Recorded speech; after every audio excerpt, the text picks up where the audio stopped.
So at Summer Games Fest Play Days, I was given the opportunity to play Tomb Raider, the newest Tomb Raider that's coming out, and it made me feel dumb.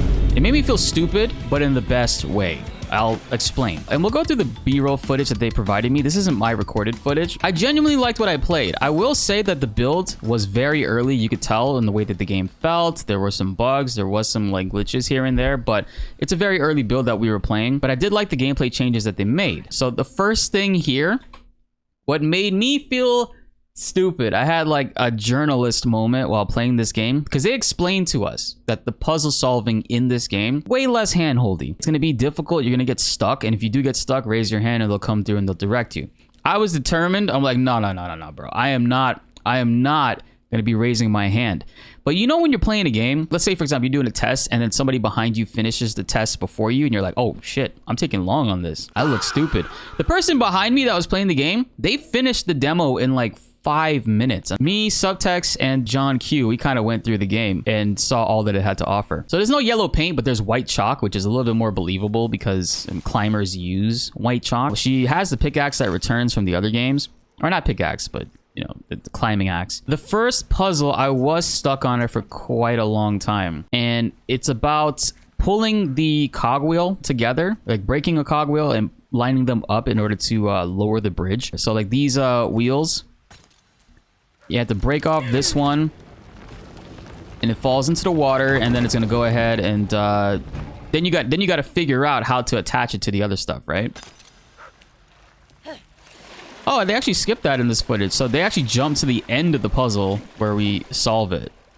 So this part wasn't too bad. Once you get up here, it's like, yeah, it's pretty self-explanatory. You get it to go down to where the other puzzles are at the bottom of the waterfall, and then you connect it.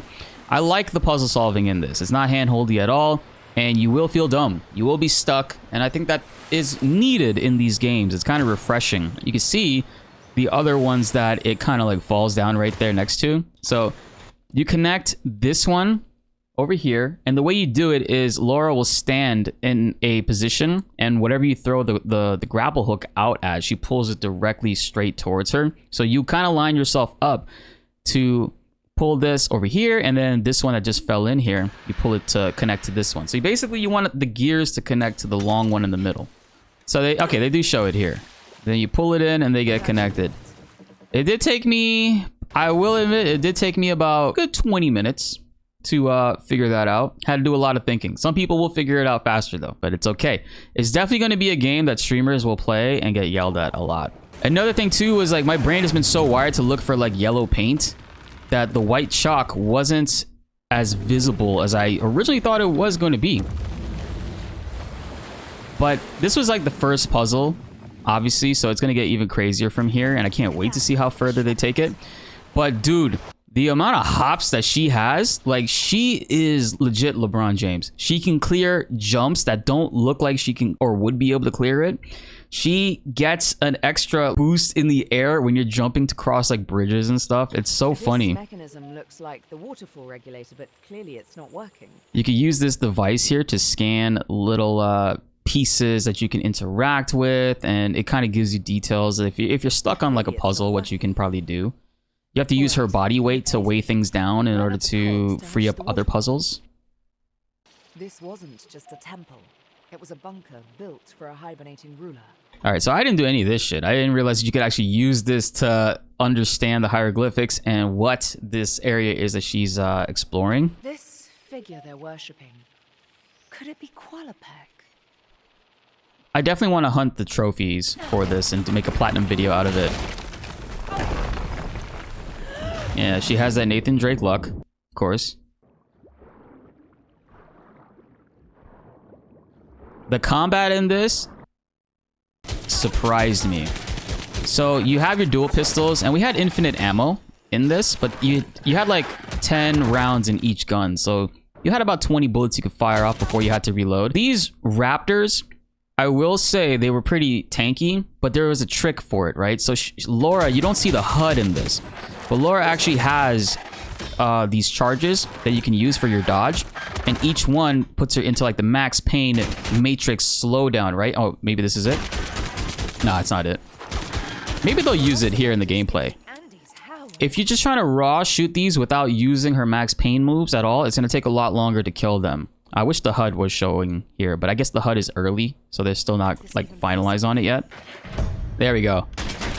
So while you're in this mode, you can unload fast as fuck. Like you can actually empty all her entire ammo and reload and reshoot again if you're really quick with the trigger and like you're really pushing it really fast.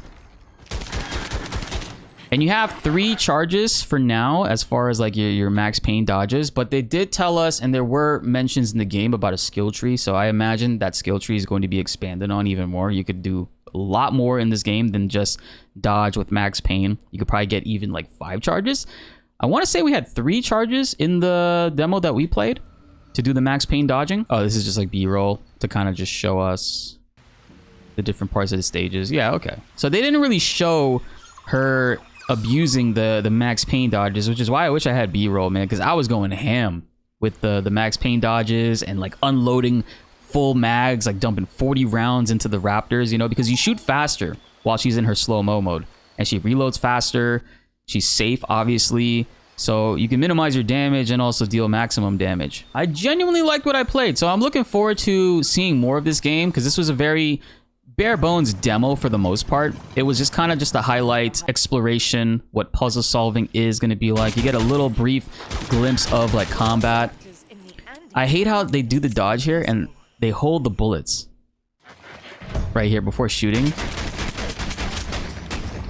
Like if you're fast enough, you could actually kill both of them with that amount of time. But I can already tell that there will be elements to the game where we can increase the length at which the slowdown happens, or even get more charges on top of that, because they don't show it in here, but as you're exploring, there's a lot of different collectibles you can find. Like this, I was surprised at how many different collectibles they were. So like in Uncharted games, or sorry, I didn't really play Tomb Raider that much growing up, so maybe Uncharted got this from Tomb Raider, but there's little antiques and treasures you can find for collectors purposes.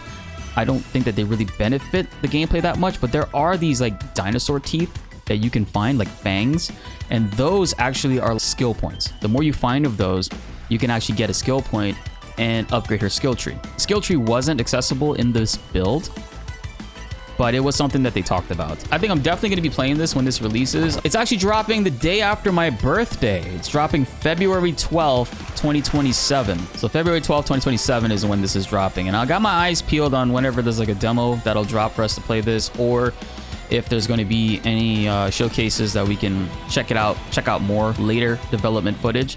I'm kind of disappointed that none of this B-roll shows her jumping. I thought her jumping was the funnest part about this game. Like she got hops, dude. Do you guys say Laura Croft or Lara Croft? Because we talked about that on stream once and somebody left a comment and they were like upset that we were saying her name wrong, and I'm like, Laura Croft? I was saying Laura Croft.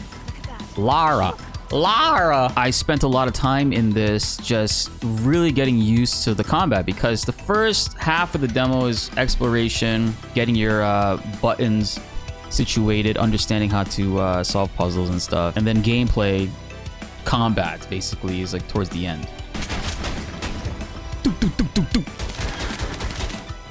Chat, stop looking. I know you're staring, chat. Stop. They earn my respect with the not hand-holding of the puzzles. Like if you're stuck on a puzzle for a while, it doesn't do that bullshit in Uncharted where the camera will stare or highlight what you need to do or grab next in order to access the puzzle or to progress the story, right? It didn't do that in the demo, and I told the devs that. I was like, I really like that about the gameplay. Subtext took these photos of us here. This is us playing. This is John Q right here. This is me.